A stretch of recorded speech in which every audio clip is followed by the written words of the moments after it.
In front of me is Samsung Galaxy S24 and today I would like to show you how you can manage apps permissions.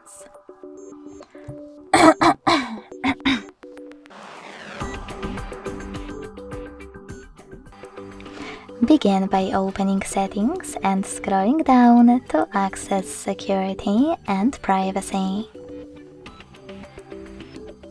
Then scroll down again and click on Permission Manager.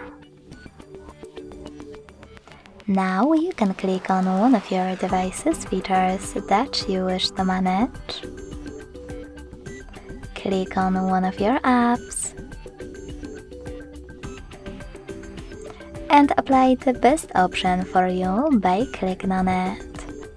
Allow only while using the app, ask every time, or don't allow.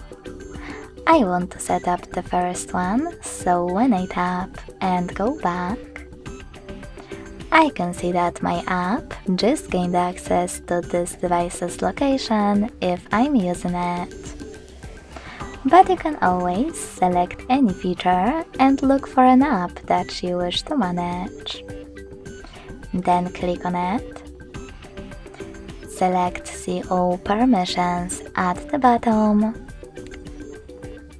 and manage all of those only for chosen app the same way. Thanks so much for watching. If you enjoyed this video, don't forget to leave a like, comment and subscribe. Bye!